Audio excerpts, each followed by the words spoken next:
Boa noite, pessoal. Aqui Leonardo Sobreira.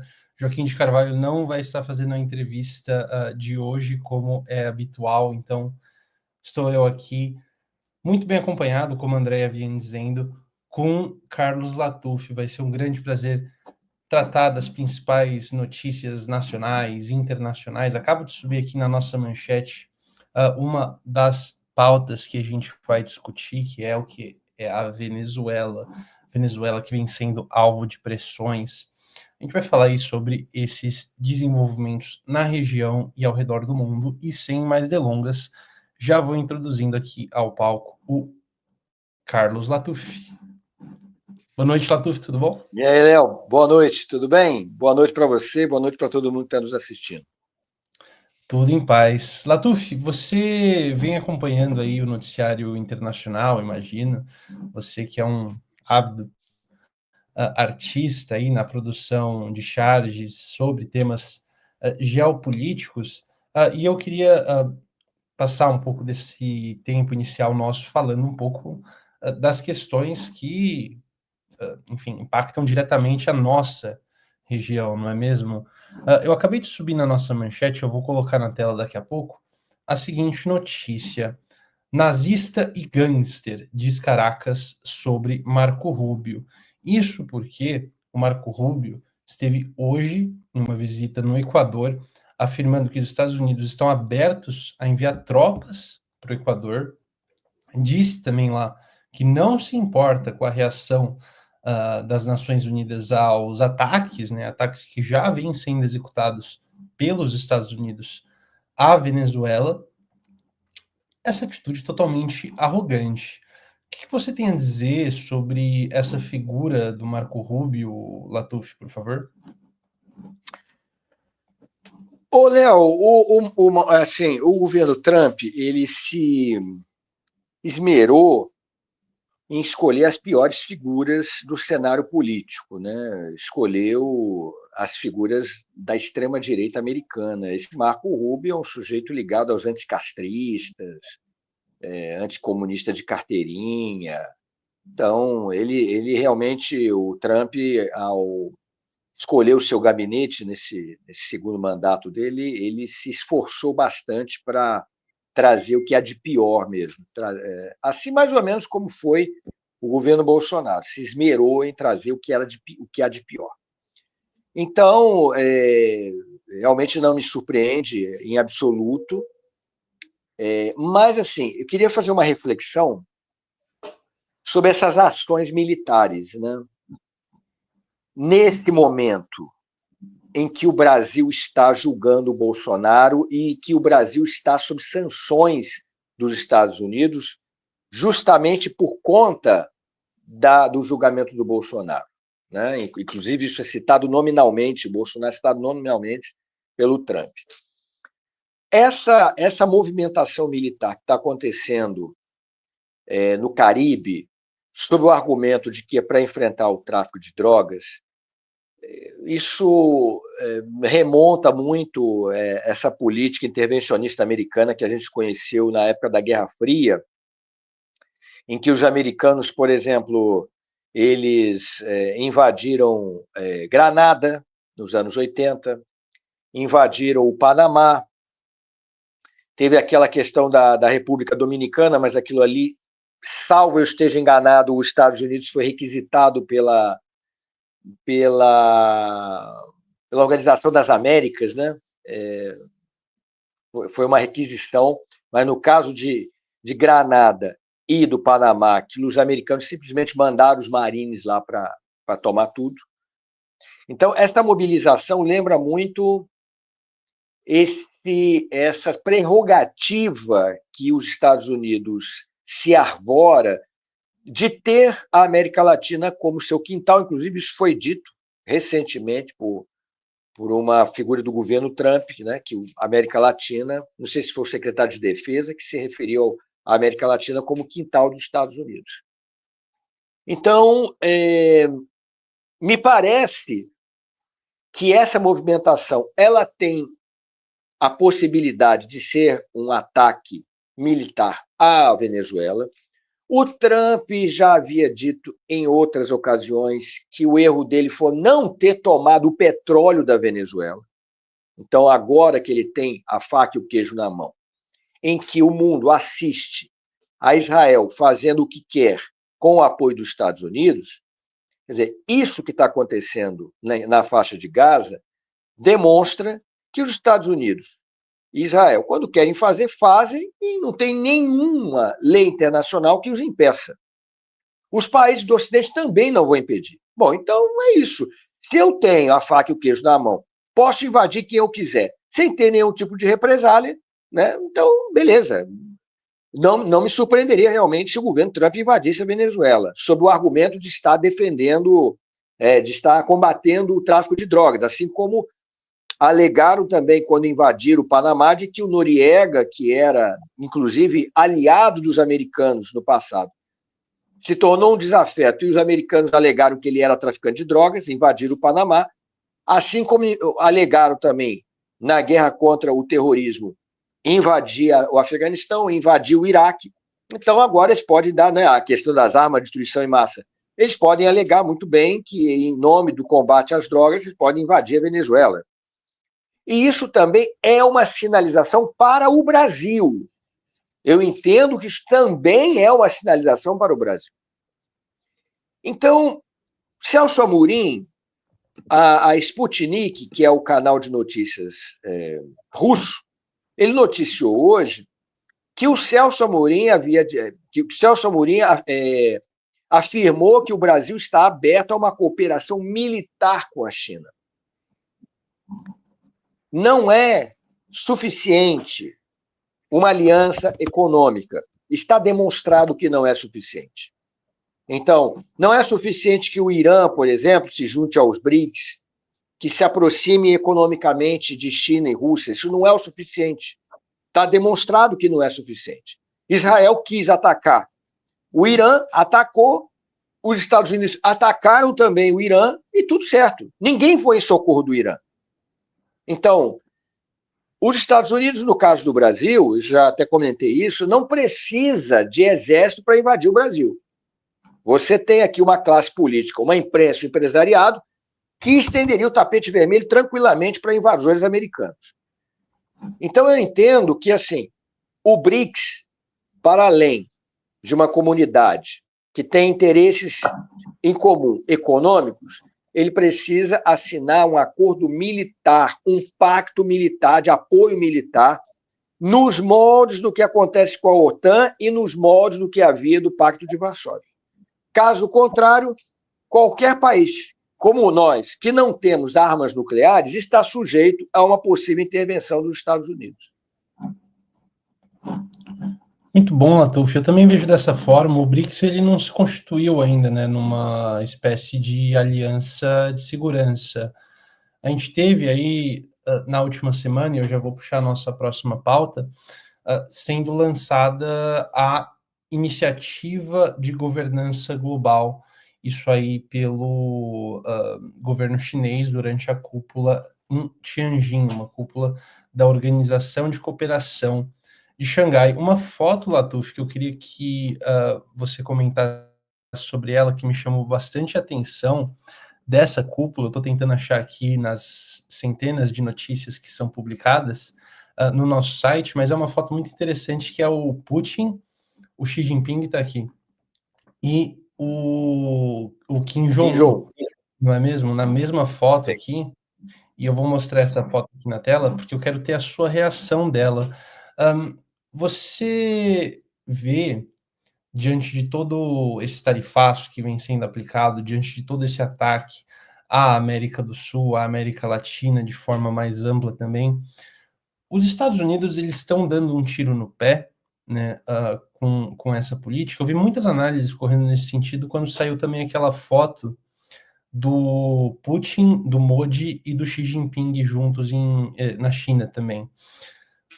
Você vê essa política externa fracassando completamente, assim como eu? A política externa dos Estados Unidos, né, americana. Isso. Não resta a menor dúvida de que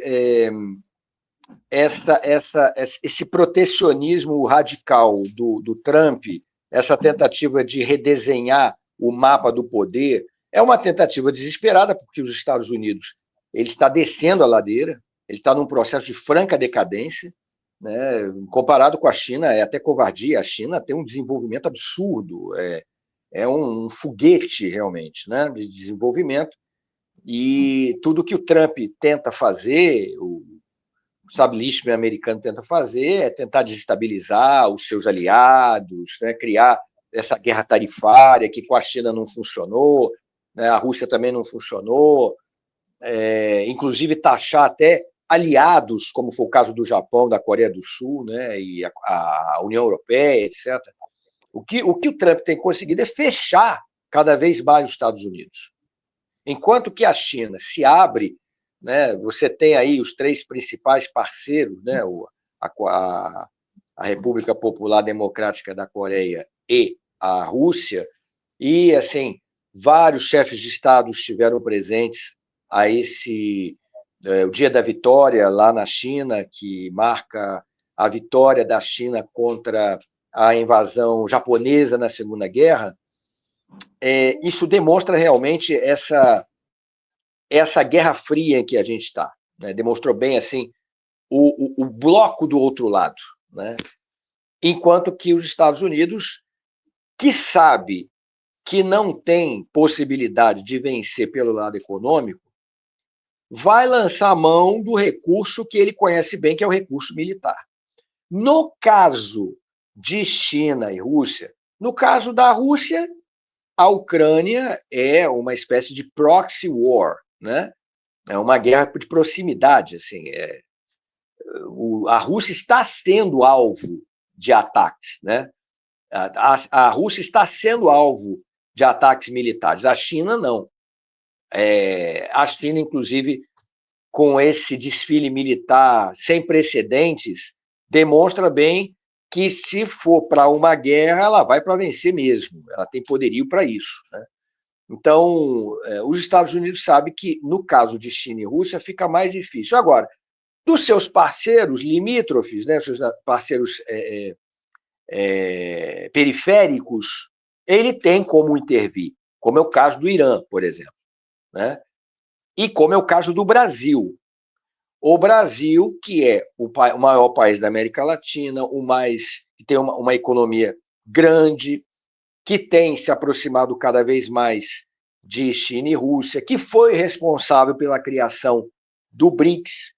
Então, o Brasil está no alvo, no radar dos Estados Unidos. Por isso que eu digo que, além dessas sanções, que virão outras certamente, mais pressão será exercida contra o governo Lula, o governo brasileiro, por conta do Bolsonaro, etc.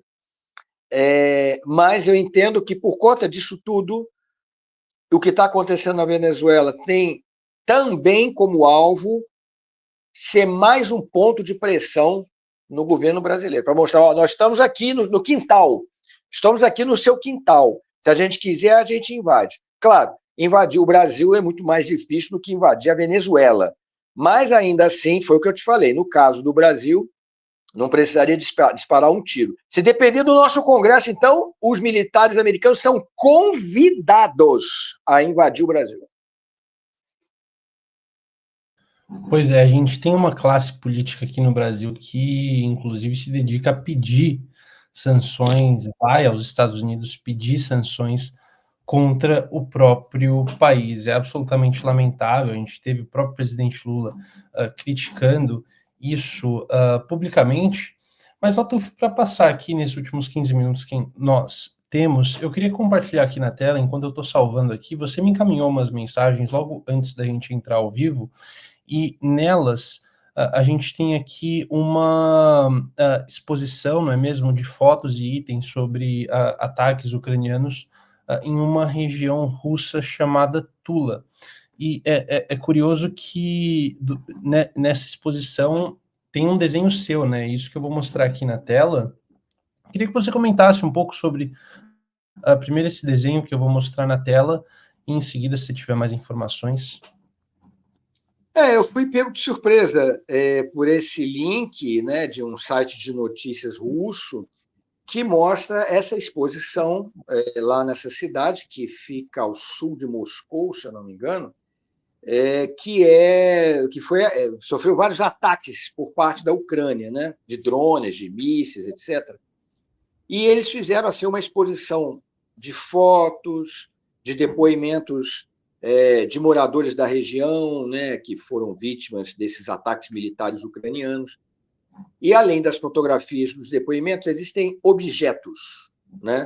Um desses objetos é esse cartaz que eu produzi em 2022, que é um cartaz.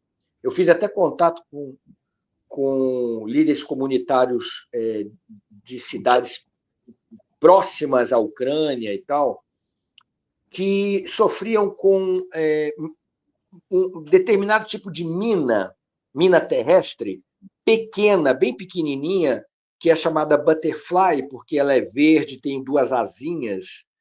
Aquela asinha, porque quando ela é jogada do alto de aviões, ela voa, ela gira, então ela não cai direto. Ela não tem a possibilidade de explodir ao cair, porque ela voa, ela gira, ela voa, e aí ela repousa no solo, e uma pessoa que pise nela, ela pode perder a perna até o tornozelo, pode perder um braço, uma mão, pode morrer também, etc. Então, eu resolvi fazer, com a anuência das autoridades locais lá russas, e esse cartaz, que é para alertar. Esse cartaz foi espalhado por várias localidades russas, até mesmo fronteiriças com a Ucrânia, e me chamou a atenção que eles tenham utilizado esse cartaz como um dos símbolos ali da guerra com a Ucrânia. Né? Não, é muito interessante, Latuf.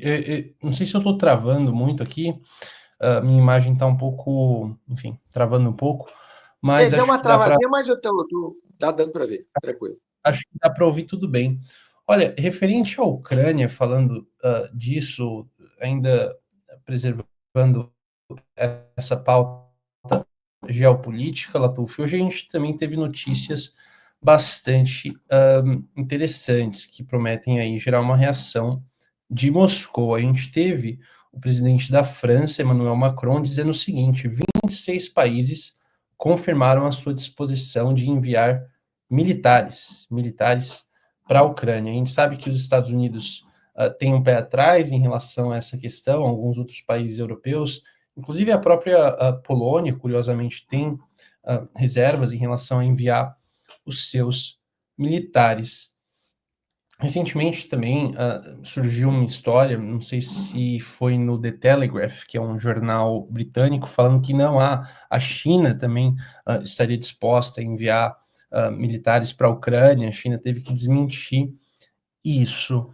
Bom, se você fosse, claro, né, é uma questão muito complexa, elaborar um plano de paz assim para essa questão, Latuf, você incluiria essa questão, essa presença de tropas estrangeiras na Ucrânia? Você vê isso como algum tipo de solução ou você tem alguma coisa diferente em mente? Olha, eu vejo que não existe nenhuma outra possibilidade de uma paz naquela região que não contemple as demandas russas. Isso, o Putin não vai ceder mesmo. A Rússia não vai ceder. A gente precisa recapitular o porquê desse conflito. Né? Fim da Segunda Guerra Mundial, a Europa, parte dela que estava ocupada pelos nazistas, parte dela foi liberada pelos aliados, junto com os americanos, aliados europeus, a outra parte pelos soviéticos. Então, ali foi o começo da chamada Guerra Fria. Então, se organizou a parte ocupada pela Rússia, pela União Soviética, e a parte ocupada pelos países aliados. Aquilo ali se tornou um divisor de águas. Então, de um lado se criou a OTAN, dos Estados Unidos e aliados ocidentais, de outro lado a União Soviética e países do chamado bloco soviético, cortina de ferro, etc. Bom, com o fim da União Soviética e o fim do Pacto de Varsóvia, houve muitos daqueles países que pertenciam à cortina de ferro aderiram à OTAN e começaram a se aproximar cada vez mais do território russo. Então, se você vê um mapa do final de 45 até os dias de hoje, você vê que tem uma expansão da OTAN em direção à Rússia. Então, qualquer historiador, ou mesmo você que tem a curiosidade, procure na internet as imagens dos mapas, você vai verificar, obviamente, que existia um movimento em direção à Rússia. E o que o Ocidente sempre quis é quebrar a espinha dorsal da Rússia, da resistência russa, dividir o país, inclusive promover lutas separatistas. Isso, inclusive, já aconteceu, né, até mesmo com a Ucrânia, etc., né, você fomentar lutas separatistas. E a gota d'água foi justamente a ideia da Ucrânia entrar para a OTAN, o que significaria dizer que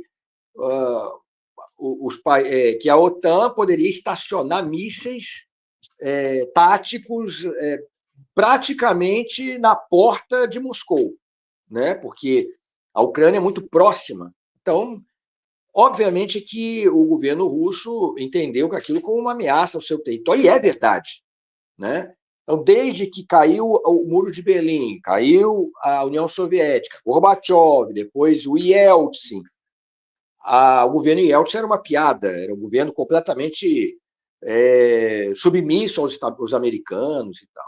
Yeltsin bêbado, que ficava dançando, o Clinton, na época que era presidente, adorava, ria, achava graça. Aí veio o Putin, e aí a coisa mudou, ele resgatou esse papel geopolítico da Rússia, né? Então, ele percebeu claramente a intenção do Ocidente. Então, vale lembrar isso. Na verdade, essa resposta russa foi uma resposta de uma tentativa, uma ofensiva geopolítica do Ocidente, dos Estados Unidos, OTAN, em relação à Rússia. Então, qualquer solução de acordo de paz naquela região vai ter, impreterivelmente, que atender essas demandas russas. Então, a União Europeia ela vai estar com duas possibilidades, duas saídas alternativas na mão. Ou ela termina com esse conflito, fazendo as concessões que os russos querem em relação à Ucrânia, ou então escalam ainda mais esse conflito, mandando tropas, o que o Putin já afirmou que isso será visto como uma declaração aberta de guerra à Rússia, e você está querendo enfrentar um país que tem um arsenal atômico. Então, assim, o Macron, quando diz isso, ele não está levando em consideração as consequências futuras, porque o Macron não vai ficar para sempre no governo francês. Agora, uma guerra com a Rússia, além de ter repercussões das quais a gente nem sequer consegue cogitar o que poderia acontecer, ela pode se estender por muito tempo, pode causar danos muito maiores do que a gente imagina. E aí acaba o governo Macron e você continua com essa guerra em curso. Então, assim, eu acho que o mais consequente nesse caso, já que você está lidando com uma potência econômica, uma potência militar, como o caso da Rússia, que tem aliados, né, como é o caso da própria China, você enfrentar um país que tem armas nucleares, eu acho irresponsável. E a União Europeia foi vendida pelo Trump, né? Foi rifada pelo Trump. Se depender do Trump, essa guerra acabava realmente hoje, porque o Trump tem boa relação com o Putin, né? Mas a União Europeia não aceita isso, até porque ela foi arrastada por esse conflito pelos Estados Unidos, pelos democratas. Então, é uma coisa que, assim, é preciso ter responsabilidade nesse caso. Não sei se os dirigentes europeus têm, mas eles têm a opção. Ou acaba esse negócio de uma vez, que já se estendeu muito, é no coração da Europa esse conflito, ou acaba com isso, dando as concessões que os russos querem, ou vai continuar isso aí com o envio de tropas da OTAN para a Ucrânia, de países da OTAN para a Ucrânia, é uma declaração de guerra da União Europeia contra a Rússia. E as consequências são imprevisíveis, levando em consideração que a Rússia é uma potência nuclear militar. E, Latuf, você aludiu a essa questão, talvez com um pouco... Claro, né, ninguém tem uma bola de cristal aqui para prever como os Estados Unidos reagirão à condenação iminente de Jair Bolsonaro, né? A gente espera que isso aconteça na semana que vem. A gente vai ter o voto do ministro relator Alexandre de Moraes sendo proferido, ele que já foi alvo da Lei Magnitsky, e me parece que, bom, excluindo uma opção militar, se esgotaram as opções, na verdade, do que os Estados Unidos podem fazer em relação ao Brasil. Você Não, não esgotaram, não. Esgotaram, não. Você considera uma opção militar, por exemplo? Não, militar não, mas assim, vai vir outras sanções. E não é só sanção, é porque a sanção é a sabotagem oficial, vamos dizer assim. Né? A sanção é a sabotagem oficial, oficializada. Vai haver outros processos de desestabilização do governo Lula feitos por figuras ligadas aos Estados Unidos. Cara, olha só, o senador, aquele senador da SWAT, ele mostrou um passaporte que é dado para agentes da CIA fora dos Estados Unidos. Então, assim, o que no passado a gente poderia chamar de conspiração, hoje não é teoria da conspiração, é fato.